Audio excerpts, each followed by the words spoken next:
महत्वपूर्ण विद्रोह।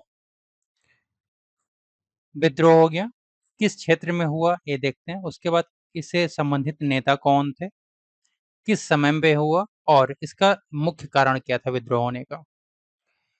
बस ये सन्यासी विद्रोह। सन्यासी विद्रोह बेसिकली बिहार और बंगाल के क्षेत्र में हुआ था। इससे संबंधित जो नेता थे केना सरकार और द्विजेंद्र नारायण थे और ये हुआ था 1760 में।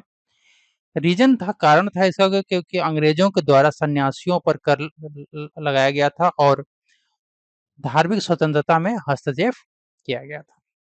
फकीर विद्रोह। फकीर विद्रोह बंगाल में हुआ था और इसके नेता थे मजनून शाह और चिराग अली।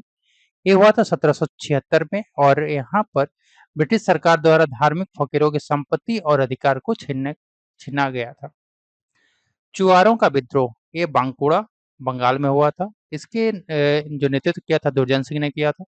1798 में हुआ था। यहाँ पर भारी कर लगाया गया था और जमींदारों का शोषण किया गया था। पोलिगरों का विद्रोह। ये तमिलनाडु में हुआ था और इसके नेता थे बीरप्पू और कता बोम्बान। 1799 में हुआ था। ब्रिटिश कर नीति और दक्षिण भारत में सामंतों का दमन के विरोध में किया गया था।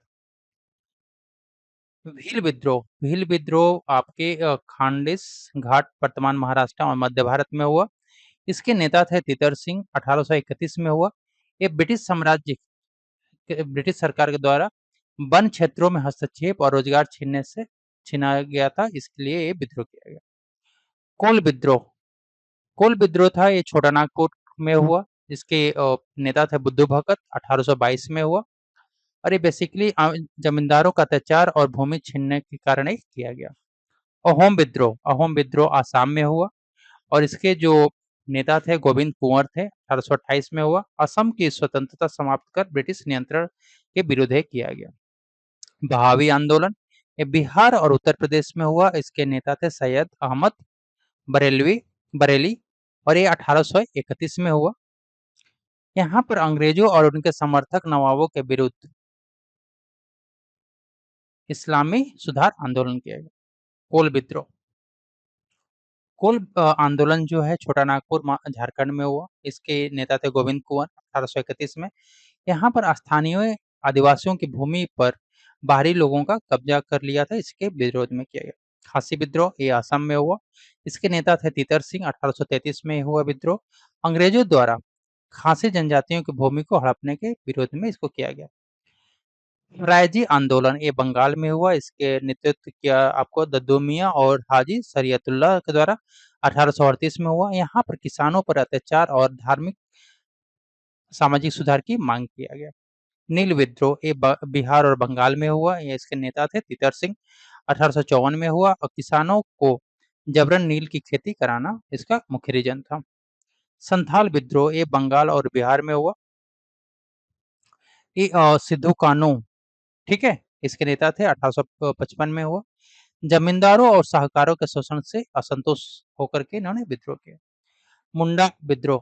जो मुंडा विद्रोह है ये बिहार में हुआ और इसके नेता थे बिरसा मुंडा। 1899 में इनको उल गुलान भी कहा जाता। जमीन के अधिकार और ब्रिटिश शासन के विरुद्ध ये विद्रोह किया गया। पाइक विद्रोह। ये उड़ीसा में हुआ और इसके नेता थे बक्सी जगबंधु। 1817 में ब्रिटिश राज में कर वृद्धि और राजा को हटाने के विरोध में किया गया। ठीक है, फिर आपके आ जाइए यहाँ पे नील आंदोलन। नील आंदोलन जो है आपके बंगाल में हुआ था दिगंबर के नेतृत्व में। 1859 में नील की खेती के विरोध में किसानों का संगठित आंदोलन था। मोपला विद्रोह। ये मालाबार केरला में हुआ था। इसके नेता थे अली मुस्लियार। 1921 में जमींदारों और अंग्रेजों के अत्याचारों के विरुद्ध ये किया गया। और एक आंदोलन ये आपके पंजाब में हुआ था। इसके नेता थे भगत जवाहर मल। 1872 में हुआ था। किसानों को अन्यायपूर्ण करों से राहत की मांग के लिए किया गया था।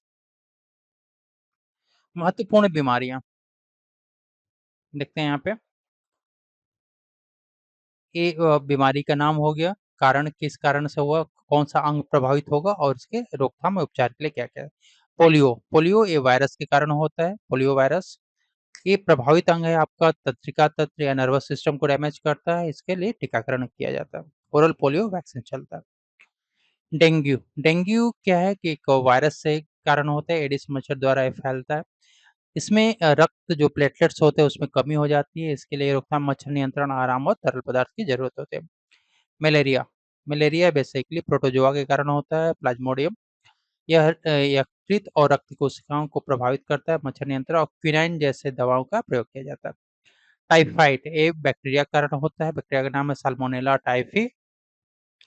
ये आपके जो आंतें होते हैं उनको प्रभावित करता है, स्वच्छ जल और एंटीबायोटिक का प्रयोग किया जाता है। कॉलरा, ये बैक्टीरिया के कारण होता है, बैक्टीरिया का नाम है वाइब्रियो कॉलेरी और ये आपके आंतों को डैमेज करता है, वायरस, दवाई और स्वच्छता।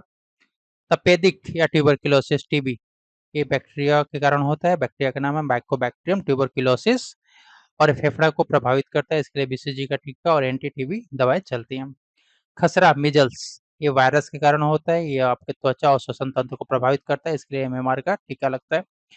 एड्स, एड्स जो है ये वायरस के कारण होता है, एचआईवी और रोग प्रतिरोधक तंत्र को आपको डैमेज करता है, सावधानी और एंटी रेट्रोवायरल दवाएं प्रयोग की जाती है। हेपेटाइटिस, ये जो वायरस के कारण होता है, एबीसी, ये 3 प्रकार के होते हैं।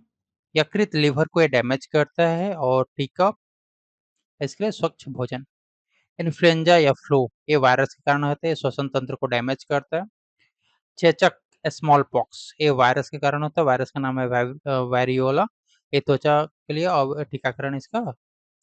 कुष्ठ रोग, लेप्रोसी, ये बैक्टीरिया के कारण होता है, बैक्टीरिया का नाम है माइटोबैक्टीरियम लेप्री, त्वचा और नसों का डैमेज करता है, इसके लिए दवा एमडीटी का प्रयोग किया जाता है। प्लेग, ये बैक्टीरिया के कारण होता है, बैक्टीरिया का नाम एर्सिनिया पेस्टिस है, फेफड़ा और लसिका ग्रंथि को डैमेज करता है। रेबिज, ये वायरस के कारण होता है, मस्तिष्क और तंत्रिका तंत्र को डैमेज करता है, एंटी रेबिज वैक्सीन इसके लिए लेना पड़ता है। एनीमिया, एनीमिया आयरन की कमी के कारण होता है और जो आपके आरबीसी है ब्लड को प्रभावित करता है, आयरन युक्त भोजन और दवाएं इसके लिए है। डायबिटीज, इंसुलिन की कमी के कारण होता है और ये आपका जो पैंक्रियाज है अग्नाशय को उसको डैमेज करता है, नियंत्रित आहार और दवा का प्रयोग किया जाता है। उच्च रक्तचाप, हाइपरटेंशन, ये क्या था, असंतुलित जीवनशैली के कारण होता है, हृदय प्रणाली को डैमेज करता है। इसके लिए क्या है कि आप नियमित एक्सरसाइज कीजिए, व्यायाम कीजिए और दवाओं का सेवन कीजिए। हृदय रोग, हार्ट डिजीज, ये कोलेस्ट्रॉल और तनाव के कारण होता है, ये आपके हृदय को और डैमेज करता है। कैंसर, ये आपका असामान्य कोशिकाओं में वृद्धि होती है और शरीर के विभिन्न अंगों में हो सकता है, इसके लिए सर्जरी और कीमोथेरेपी का प्रयोग किया जाता है। घेंघा, ये आयोडीन की कमी के कारण होता है, थायराइड जो आपका ग्रंथि है गला उसको डैमेज करता है, इसके लिए आपको आयोडीन युक्त भोजन की जरूरत होती है। महत्वपूर्ण जो आपके पासेस हैं, दर्रे हैं, यहाँ पे हम लोग डिस्कस करने वाले हैं यहाँ पे, ठीक है। किस राज्य में कौन सा दर्रा पाया जाता है और उसका विवरण के देखते हैं यहाँ पे। तो लेह लद्दाख, लेह लद्दाख में आपका चांगला दर्रा है, बारालाचा दर्रा है, खारदुंगला दर्रा है, एमिसला है और जोजिला है। काफ़ी इम्पोर्टेंट है। चांगला विश्व के सबसे ऊँचे मोटरेबल दर्रों में से एक है। यह लेह को पैंगोंग झील से जोड़ता है। यहाँ पे अत्यधिक ठंड और कम ऑक्सीजन होती है और निकट में डीआरडीओ का केंद्र है, यहाँ पे स्थापित है। बारालाचा ये आपके लाहौल हिमाचल को लेह से जोड़ता है, इसे लद्दाख का द्वार भी कहा जाता है। खारदुंगला जो है विश्व की सबसे ऊँची सड़कों में से एक है, यहाँ पे नुब्रा घाटी और सियाचिन बेस तक पहुँच प्रदान करता है। और एमिसला जो दर्रा है आपके लद्दाख को तिब्बत से जोड़ता है। जोजिला जो दर्रा है कश्मीर घाटी को लद्दाख से जोड़ता है, भारी हिमपात होता है और जोजिला सुरंग का निर्माण जारी है यहाँ। फिर काराकोरम दर्रा, पीर पंजाल दर्रा, बनिहाल दर्रा, बुजैल दर्रा और पेंसी दर्रा, पेंसिला, ये जो आपके दर्रे हैं पेंसिला, ये आपके जम्मू कश्मीर में पाए जाते हैं। काराकोरम जो दर्रा है काराकोरम श्रृंखला में स्थित है, भारत और चीन को जोड़ता है। यहाँ पहले व्यापार मार्ग था, अब निर्जन क्षेत्र है। फिर पीर पंजाल जो है कश्मीर घाटी को राजौरी से जोड़ता है, भारत पाकिस्तान सीमा के निकट स्थित है।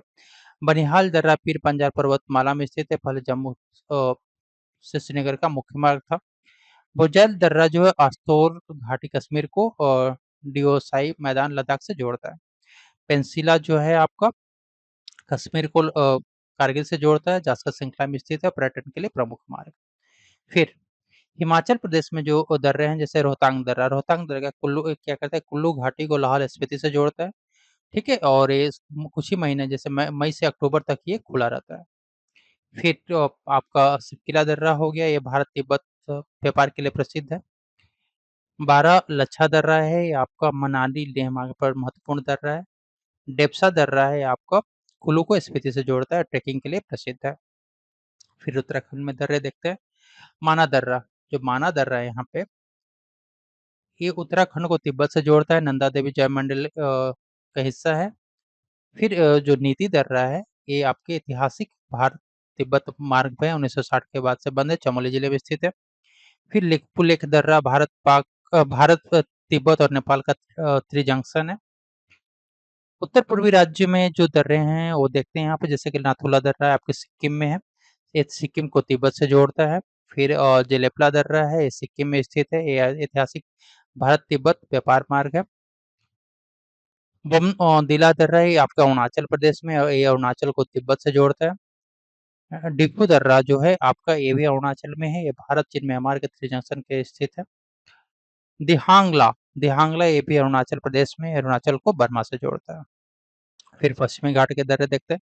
भोर घाट ये आपके महाराष्ट्र में है, मुंबई पुणे मार्ग के लिए महत्वपूर्ण है। और थाल घाट जो है आपका, ये भी महाराष्ट्र में, मुंबई नासिक मार्ग पर स्थित है, तिरप ढलान और सुंदर रेलवे मार्ग के लिए प्रसिद्ध है। महत्वपूर्ण पवनों के बारे में देखते हैं यहाँ पे। मानसूनी जो पवन होते हैं, मानसून विंड्स होते हैं, एशिया और दक्षिण एशिया और विशेषकर भारत में होते हैं। ये मौसमी पवन होते हैं ग्रीष्म ऋतु में दक्षिण पश्चिम से, शीत ऋतु में उत्तर पूर्व से बहती हैं। फिर जो ट्रेड विंड्स होती हैं, व्यापारिक पवन होती हैं, ये आपको 0 डिग्री से 30 डिग्री सेंटीग्रेड, 30 डिग्री उष्णकटिबंधीय क्षेत्र में बहती है, पूर्व से पश्चिम की ओर पूर्वी पवन और विषुवत रेखा की ओर बहती है। पछुआ पवन जो वेस्टर्ली होते हैं 30 डिग्री से और 60 डिग्री अक्षांश क्षेत्र में होती हैं, ये पश्चिम से पूर्व की ओर बहती हैं और मध्यम अक्षांश में वर्षा लाती हैं। जो ध्रुवीय पूर्वी पवन होते हैं, पोलर स्टर्लिस, ये आपके 60 to 90 डिग्री अक्षांश क्षेत्र में बहती है, ध्रुव से विषुवत रेखा की ओर बहती हैं और ठंडी शुष्क पवन बहती है। स्थानीय पवन जो लोकल विंड्स होती हैं वो विभिन्न क्षेत्रों में आती हैं और ये बेसिकली स्थानीय मौसम और तापमान पर आधारित होती हैं। क्लियर है? भारत के प्रमुख अनुसंधान संस्थान के बारे में यहाँ पे देखते हैं। भारतीय कृषि अनुसंधान संस्थान, इंडियन एग्रीकल्चर रिसर्च इंस्टीट्यूट आपका नई दिल्ली में स्थित है, मुख्यालय यहाँ पे देखेंगे। केंद्रीय धान अनुसंधान, सेंट्रल राइस रिसर्च इंस्टीट्यूट है, आपके कटक में स्थित है। केंद्रीय गन्ना अनुसंधान, शुगर केन जो रिसर्च इंस्टीट्यूट है आपके कोयम्बटूर में स्थित है। केंद्रीय आलू अनुसंधान या पोटैटो, ये आपके कहाँ पे, शिमला में स्थित है, मुख्यालय है इसका। केंद्रीय तंबाकू अनुसंधान, टोबैको, ये आपका राजमुंदरी में मुख्यालय है इसका। राष्ट्रीय शर्करा अनुसंधान, शुगर रिसर्च, ये कानपुर में इसका अनुसंधान मुख्यालय है। भारतीय लाख अनुसंधान, ये आपके रांची में है। राष्ट्रीय डेयरी अनुसंधान, ये आपके करनाल हरियाणा में है। केंद्रीय खनन अनुसंधान, ये धनबाद में है। केंद्रीय औषधि अनुसंधान आपके लखनऊ में है। भारतीय मौसम विज्ञान वेधशाला, इंडियन मेट्रोलॉजिकल ऑब्जर्वेटरी, पुणे और दिल्ली में स्थित है। भारतीय पुरातत्व सर्वेक्षण कोलकाता में है। केंद्रीय जूट प्रौद्योगिकी अनुसंधान संस्थान, ये कोलकाता में है। केंद्रीय नारियल अनुसंधान, ये आपके कासरगोड केरल में है। राष्ट्रीय समुद्री विज्ञान नेशनल इंस्टीट्यूट ऑफ ओशनोग्राफी, ये पणजी में है। फिर भारतीय पेट्रोलियम संस्थान, ये देहरादून में स्थित है। और राष्ट्रीय वनस्पति अनुसंधान, ये आपके लखनऊ में है। केंद्रीय खाद्य प्रौद्योगिकी अनुसंधान, CFTRI, ये मैसूर में स्थित है। केंद्रीय कांच और सिरेमिक अनुसंधान आपके कोलकाता में स्थित है। राष्ट्रीय पर्यावरण यांत्रिक अनुसंधान, ये आपके नागपुर में स्थित है। औषधिक विश्व विज्ञान, इंडस्ट्रियल टॉक्सिकोलॉजी रिसर्च इंस्टीट्यूट, आपके लखनऊ में स्थित है। केंद्रीय यांत्रिक अभियांत्रिकी अनुसंधान, ये आपके दुर्गापुर में स्थित है। विक्रम साराभाई अंतरिक्ष केंद्र, ये आपके तिरुवनंतपुरम में है। और यूरेनियम कॉरपोरेशन ऑफ इंडिया, ये आपका जादूगोड़ा में स्थित है।